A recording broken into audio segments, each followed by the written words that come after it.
Hello மக்களே, இன்னைக்கான நம்ம இன்னைக்கு ஒரு கதையை பத்தி பார்க்கலாம். என்ன கதைனா, ஒருவன் தனது கிணற்றை ஒரு விவசாயிக்கு விற்றான். வாங்கிய விவசாயி அடுத்த நாள் கிணற்றிலிருந்து தண்ணீர் எடுக்க ஆவலுடன் கிணற்றுக்குள் வந்தான். அப்போது விற்றவன் அங்கே நின்று கொண்டிருந்தான். விவசாயியின் தண்ணீர் எடுக்க முடியாமல் தடுத்தான். விவசாயிக்கு கோபம் வந்தது. எனக்கு கிணற்றை விட்டு விட்டு அதிலிருந்து தண்ணீர் எடுக்க விடாமல் செய்கிறாயே என்று விற்றவனை கோபத்துடன் கேட்டான். விற்றவன், ஐயோ, உனக்கு நான் கிணற்றை மட்டும்தான் விட்டேன், அதிலிருந்து தண்ணீரை அல்லவா விட்டேன்.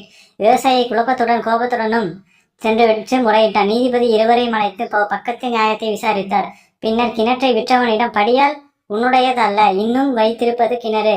உனக்கு அதிலிருந்து தான் தண்ணீரை சேமித்து வைக்க வேண்டும் என்றால் அதற்கான வாடகை தினமும் கொடுத்து விடு. கிணற்றிலிருந்து உனது தண்ணீரை எடுத்துக்கொண்டு உடனே வெளியேறு என்று தீர்ப்பு கூறினார். விற்றவன் தலையை குனிந்து கொண்டு தன் தவற்றை கூறி மன்னிப்பு கூறினான். முழு பலனையும் அனுபவிக்க சொல்லி அங்கிருந்து சென்று விட்டான். மறக்காம எங்க சேனலை சப்ஸ்கிரைப் பண்ணுங்க, கூடவே பெல் ஐக்கானை பிரஸ் பண்ணுங்க. அப்பதான்